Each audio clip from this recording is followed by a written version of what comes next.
Jack and Jill here. Hi. Welcome to the Jack Jill Show. It's here where we provide entertaining real estate investment advice, or try to anyway. I'm Jack Butala. I'm Jill DeWit, broadcasting to you live from sunny Southern California. Today, Jill and I talk about how we live by days on market. If we can get past these forest fires. Oh my gosh. No, I was just actually thinking I'm actually sounding much better today. Remember I was fighting that cold, I swear that drug on for days and days and days and days and days. You sound and better. days and days. So, thank you. I know. Before we get into today's topic, let's take a question posted by one of our members on the jackjill.com online community. It's free. Okay. Josh asks, hi everyone. I've heard on the podcast that pricing mailers specifically down to the subdivision is a great way to accurately price a mailer. Has there been a specific podcast or thread on how to actually go about doing this? What is the best way to identify a specific subdivision in a county? I know the information can be found in the RealQuest data that we pull, but I'm not exactly sure what I should be looking for to group like properties together using a subdivision filter. APN schemes to look out for, legal description, etc. Any insight would be appreciated.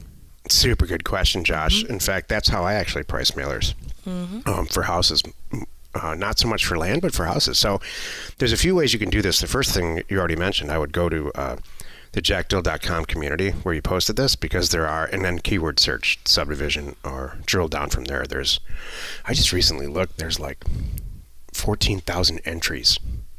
Oh my gosh. Can you believe that?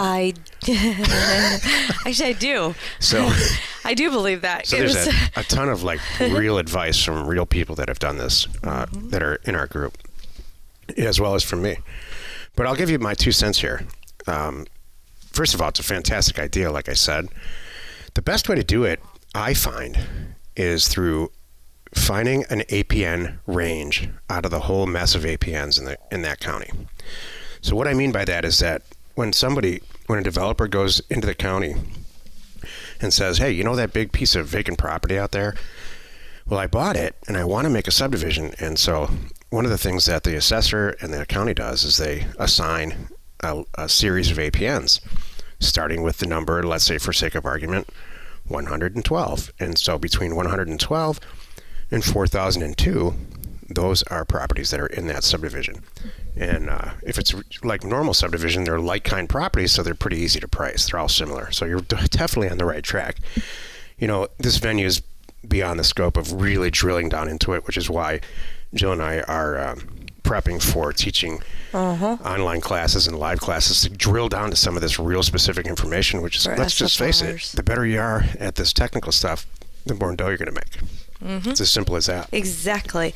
You can find it in the legal description too. It's a little more time consuming, but because it'll show, Anthem lot 25, things like that. So they'll be in there too. And the more the more urban counties actually have, there is a whole column for a subdivision name. And so urban counties that take the data seriously, take their assessor database seriously, it'll say right in there, Anthem. Anthem's a huge Del Webb community in Arizona, a master plan community. In fact, that would be a perfect subdivision to practice on. True. And I'm not saying send a mailer there. I'm saying just to look at the data, pull the data. Gosh. I thought you meant for purchase price, because I was just thinking about something that day. You and I were looking at, because we always are looking at numbers, and we were looking at, these markets where it's, I don't know, $200 or less a foot, right? Yeah. Compared to where we are, where it's $3,000. I'm not kidding. Jill just found a house. I was looking at $3,000. It's like $33.61 per square foot. That's like an office building. It was just hilarious. And it's a SFR, just a single home. Some classic stuff. Yeah, it was really funny. I'm like, no, but I was looking at this number going, and you and I'm like, this is true. And when some people in parts of the country, I'm sure, don't think that it's real. I'm like, no, it's real. That is accurate. So yeah. This is a good time to bring this up pretty quickly.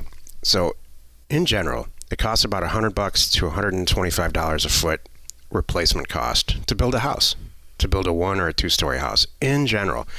There's lots of different places in the market or in the country where it's more expensive and some places that are less. But construction costs don't vary that much. Well, why the heck is one property $3,000 a foot? I know. And why is one brand new property in Arizona $125 a foot? Let's think. LAND. Thank you. That's what we're here to talk about. Oh, look at that. That's kind of funny. It all comes back to A piece of land one on thing. the ocean is a little bit different than a piece of land in the desert. They look the same. They are. They do. It could be the same. They kind of do the same things. However, they're priced a lot differently. That's our job. There we go. Hey, if they're all priced the same, we would be out of business tomorrow. Good point. Our job is to find out what those variances are through data and buy some property. Wow. And then sell it, really. Own it for maybe a week. That was awesome. Thank you, Jack. Yeah.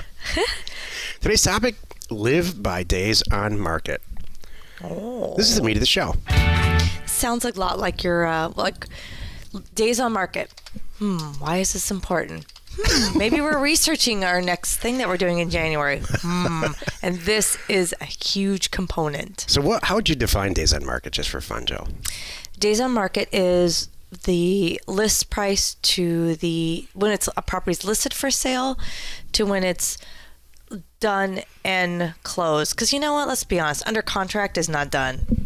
So that's a great point. So the reason I asked is because people define it differently, and the people who are reporting these things define it differently. Oh, so good question. So in certain markets point. For Seattle, I did a lot of research on this, and we're going to do a whole show on it at the end of the week. It's called Big City. We're going to look at each big city and look at their days on market and how they define it and why you really have to be aware that it's not an apples to apples comparison. But that's not Sometimes bad. when they take an offer, now they call it, now it's closed, technically. Well, pending. Pending. Like Seattle, for example, when you list it, starts the clock. When it goes to pending, ends the clock. And that's not the way I look at it. Literally, Seattle's days on market are like 7. Okay. So I'm sitting there going, a lender, there's no way a lender. It's really 37 by the time it closes. Yeah. Okay. Or some number like that. So cutting to the chase, if wherever you get your numbers from, and there's a tremendous, we live in the information age now, which is awesome. There are more and more places where you can get reliable, good data to make decisions about sending mailers out. So in general, cutting to the chase, if you are working in an environment where the days on market, no matter how it's defined, are around 30 days, and that's where Los Angeles and Phoenix are. Phoenix is a little higher, by the way. Higher days on market? Yeah. I believe that. 45. Ask my mom. Joe's poor mom. She's going on 180. I don't know what it is. It's Why kind of. do you think? Oh, because she. Is it overpriced? You know what? You know those people that are in your world and they're very close to you and you're trying to help them and they still don't believe you. The same last name as you? Yeah, isn't that the funniest thing? You're like, last time I checked, this is what I do, but don't listen to me. Heaven forbid. Do as I do, not as I say. Or I mean, do as I say, not as I do. Like, okay, oh, Jill, that's so nice. Well, whatever. I'm like, Mom, you might be overpriced. It's over. She had 2 things going on. I'll tell you exactly why her house is not moving. Okay, good. Price and reach. The 2 things that make properties not sell. The 2 things that should be happening are not happening, and that's affecting her days on market, and that's a bummer. So there you go.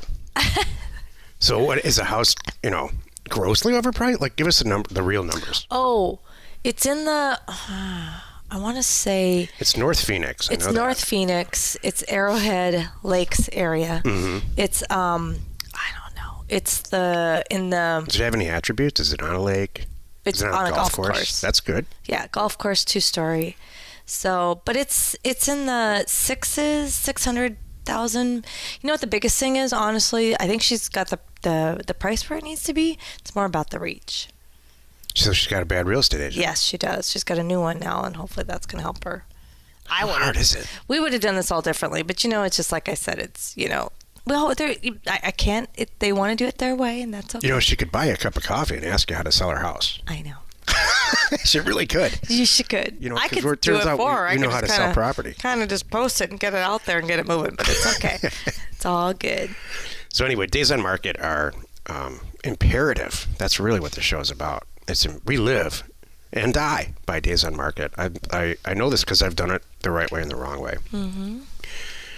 What are you talking about, Jack? You guys buy rural vacant land that has days on market that are like a year, 300 days on market. Mm-hmm. We absolutely do. We live and die by days on market for houses. For property that's rural, investor unwanted property, we live and die by price. And here's what I mean. If you are in a rural market, let's say in Oklahoma or something like that, where you just look at land and the days on market from list to sale are something like, I don't know, 180, like Jill just said, maybe 200. They're approaching a year, right? Mm-hmm. Well, that's market price. If you have a property that's priced at 80% less than everything else that's a like kind around there, because you purchased it from somebody for 90% less than it's worth because they just didn't want it anymore, it's going to sell. Mm-hmm. So for land, it's price. For houses, it stays on market. And you can get away with a lot in a days on market of environment. Here's a good example. A few years ago, just to make my point, I purchased a house for cash in a real hot market. It was before the downturn, for $120,000, and I sold it for $140 this next week. I didn't do anything to it. Mm-hmm. Nothing. I didn't change the locks. In fact, we didn't even actually close on it. I just had the escrow company leave it open. Mm-hmm. That's what you can do. That's the kind of stuff you can pull in days in a hot market. Well, dude, it's day trading with property. That's what it is. That's all it is. That's exactly what it is. Yeah. Am I saying go nuts and take your kid's college fund out and do that? No, I'm just saying when days on market are that low and demand is that high and supply is low, I just saved you $150,000 going to business school. Thank you. I appreciate that. It's pretty simple stuff when you drill down into it and you get the right education. Mm-hmm. Thank you, Jack. Well, you've done it again. You've wasted, I don't know, about 15 minutes, I guess, listening to the Jack and Jill show. Just can't get back. Join us tomorrow where we discuss how we deal with the death threat ratio. Yikes. To the deal. Deal to death threat. I didn't come up with this. Somebody in our group did. Deal to death threat ratio. This is what he calls it. He calls it the hate. Oh. He said the more death threats he gets, the more money he makes. I love it. I do too. I love it. Turn a negative into a positive. I love it. And we answer your questions, should you have one. Post it on jackjill.com, our online community. You are not alone in your real estate ambition. Jill, you sound so much better. Oh, thank you. Are I'm you so feeling glad. better? I am feeling so much better. So, days on market. Do you think? I think people. We all know we want short days on market, but I don't know if people really are out there studying it like you are. Well, they should. That's what this show's about. I know. Well, where do you get the information then? Good question, Joe. There's so many places. Wait, do it in my voice. Do it in my. Wait. I'm not sure. If you're going to imitate me, do it right, babe. Come on. I want to hear this. This is how Jill approaches stuff. Okay. Right out of Dale Carnegie. Uh-oh. I'm not sure that people are looking at days on market the way that you are, sweetheart. Which really, here's the translation.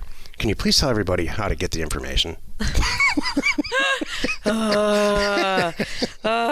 Okay, wait. Imitate me. I'm gonna imitate me, and I'm gonna imitate you because This is a fun game. Do one of me, or like a totally different one. I'm thinking that it might be lunchtime. Oh, okay. All right. This is me. How would I say it? This is you being lunch. Next topic.